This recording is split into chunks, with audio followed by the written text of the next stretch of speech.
මේ වදමල් තෙල්ලකට ඔයාලගේ අතට ලැබෙන සලස්කොලෙන් ටික කාලෙක ඉඳන් ඉතින් මං කියන්නේ අහලා විශ්වාස කළ මේ තෙල් එක ගෙන්නගෙන තමන්ගේ දරුවන්ගේ හිතක දාලා සුවපත් කරගත්ත දෙමව්පියෝ විශාල පිරිසක් ඉන්නවා. ඒගොල්ලෝ කොහොමද දරුවෝ සුවපත් කරගත්තේ කියන එක සම්බන්ධව මම මේ පේජ් වල දාලා තියෙනවා බලන්න.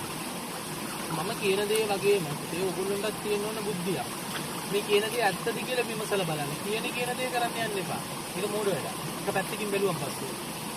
අමටත් තියෙන්න ඕන විමසීමේ හැකියාවක්. මේ කියන දේ කොයි විදිහේ දෙයක්ද කියන්නේ. ඉතින් ඒ දේ දැනගන්න මම පේජ් එකේ දාලා තියෙන හොඳ වුණු දෙමෝපියෝ හොඳ වුණු දරුවන්ගේ දෙමෝපියෝ කොහොමද තමන්ගේ දරුවා හොඳ කරගත්තේ කියලා පේජ් වලට ගියාම බලා ගන්න පුළුවන් නේද? මම මේ කියන්න උත්සාහ කරන්නේ මොකද්ද? මම මේ කියන්න උත්සාහ කරන්නේ වදමල් තෙල් එක විකුණන දරුවෝ ප්‍රයක් නෙමෙයි මේ. පැහැදිලිව අවබෝධ කරගන්නකො. කෙනෙක්ට ගෙදර වදමල් තෙල් එක හදාගන්න බැරි නම් මට කියලා ගෙන්න ගන්න එක ඒක වෙනම කාරණා. මොකද හදාගන්න බැරි නේ.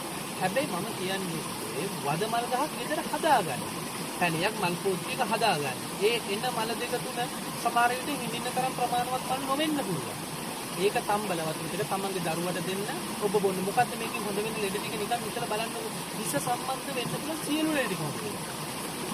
සෙම පීනසේ හතිය. හිසකස් ගැලිවි යනවා, ඉස්කොරි දානවා, ඔළුව එකක් කොම තියෙනවා, අධික ලෙස ඔළුව එකක් කොම තියෙනවා, මානසික ආතතිය තියෙනවා. කිසිම දෙයක් කිසිම දෙයක් මතක තියෙන්නේ නැහැ. පරිකල්පනයක් නැහැ, මතකයක් නැහැ. මොනවද කරන්න කියලා ඒ ළමයිවත් දන්නේ නැහැ. ඕක ඇත්ත කතාව.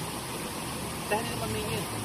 එතකොට ඒක අවබෝධ කරගත්තොත් තමයි මේ මොහොතේ මොකද්ද වෙන්නේ කියන දේ තේරුනොත් තමයි යම් පරිකල්පනයක් යම් මතක ශක්තිය ඕනම පුද්ගලයෙක් තුළ හැදෙන්න පටන් ගන්නවා.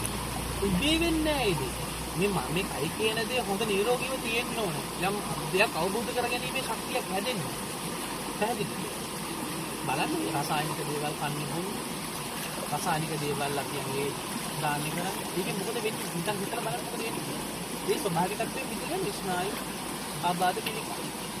ওই දෙක තමයි අවසානයේ ඉතුරුනේ. වෙන කිසිම දෙයක් ඉතුරු වෙන්නේ නැහැ. ඒක අවබෝධයෙන් තේරුම් ගන්න කියන එකයි මම මේ කියන්නේ. එහෙම නැතුව මේ තෙල් විකුණනා ගන්න නෙමෙයි මම මේ කියන්නේ. බැරි කෙනෙක් මට කියලා ගෙන්න ගන්න. හැබැයි ඒගොල්ලෝ මේක කරගන්න. ඒ කරලා බලන්න පේජ් එකකට ගිහිල්ලා ඒ පේජ් වල මේ හොඳ වෙච්ච දෙමෝපිය මොනවද කියන්නේ ඒවත් අහන්න. ඒවත් අහලා ඒවයින් තේරුම් ගන්න තියෙන දේවල් ඇතුලේ තේරුම් ගන්න උත්සාහ කරනවා. ඊට පස්සේ තෙල් එක ගෙන්න ගන්න. කියන දේම කරන්න යන්න එපා. පැහැදිලිද මම කියන්නේ?